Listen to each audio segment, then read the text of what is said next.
Hey guys, welcome back. If you've been following my channel for a little bit, you may have noticed this plane right here. But what you might not have known is that there's a bigger one. So this one here is a little bit bigger, and today we're going to put a motor in it and see if we can get it to fly. If you guys are liking these kinds of videos, make sure you like and subscribe, and ring that notification bell so you get notified when I release a new video. And also, go check out my channel and you can find some more videos that you like. So this plane has 3 servos to operate the 2 ailerons and the elevator. So first I'm going to cut out the slot for the elevator servo, and then I'm going to install the servos for the ailerons. Before I could do that, I needed to add on some extension wires because the wires on the servos weren't long enough.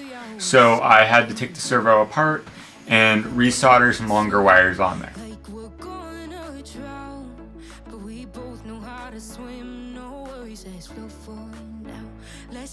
After we got our longer servo wires on, we could fish the wires through the wings and get it to the center of the airplane where we can plug it into our receiver.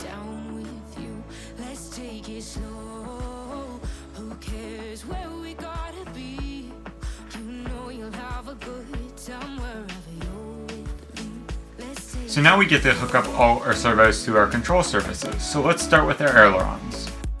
I'm just using a flight test style control horn that I 3D printed, and it works great.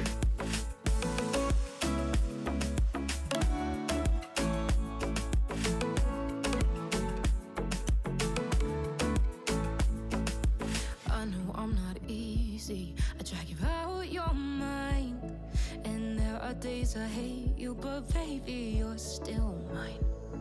And I have the best times, no matter what. So it's pretty much the same process to do the elevator, but it's a much longer wire in this case so that we can keep the center of gravity towards the front. So the servo is in the front and the wire is running all the way to the back. So because there's also a propeller going to be in this area here, I want to make sure that the wire stays out of its way.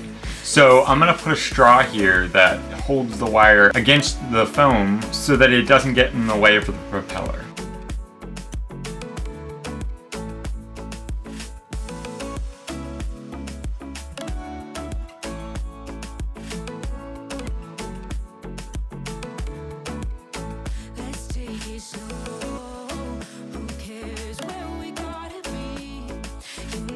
So after we get that done, we need to make up a wooden firewall for this. Let's take it slow. Where you go, I go too.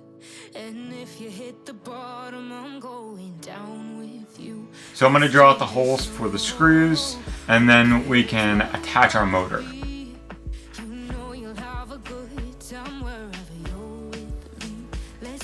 After our motor is attached to the firewall, we can glue the firewall to the airplane itself. So now we got the motor, the ESC, and the receiver all hooked up, we can give it a test. So I think I'm going to leave this out for the video's sake, but I ended up having to change out the motor because I thought it was bad, and it ended up being the speed controller. So I soldered bullet connectors on the speed controller, and then I had to solder new ones on the new speed controller and the new motor, and it was a whole thing, but we got through all that, so that's the good part. Now that we got electronics on and they're looking awesome, we can add our lights. So this is going to be a really cool feature to this airplane, and I think it's going to make it look really cool in the sky, and hopefully we'll be able to fly it at night.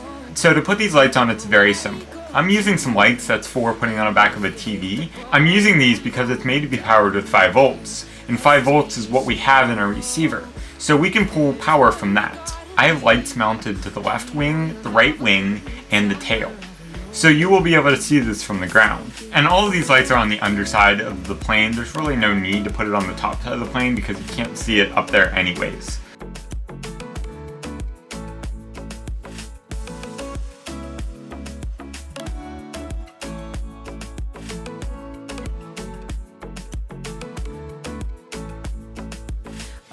So how I have these lights wired up is that I have a wire going straight from the left wing to the center, the right wing to the center, and from the tail to the center. So once they go into the main fuselage, I am wiring them into a central wire so that I can solder that one wire to our controller.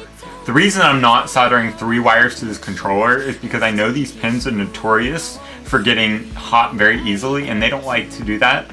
So I figured it would be way better if I was soldering it to a separate wire. and then soldering that wire to the controller itself. Before we get out and fly, I just want to ask you guys, if you're liking this video, please subscribe and hit that notification bell so you don't miss out on new videos. So hit that like button as well, and let's get flying.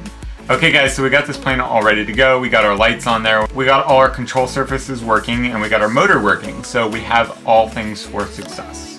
I did do a throw test once we got out there, and our center of gravity is looking good. It flew, it glided pretty good, so that's pretty encouraging. So this plane's flying all right. One thing I would do, I would put bigger control surfaces on the ailerons because I wish I could get a little bit more control out of it.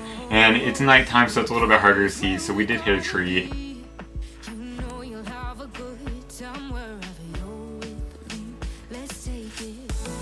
So he's stuck up in the tree, but that's alright. I'll get him down eventually. So if you like this video, hit subscribe and make sure to like this video and hit the notification bell so that you don't miss out on future videos. So thank you guys so much for watching. You guys are awesome. Have a great day. Bye.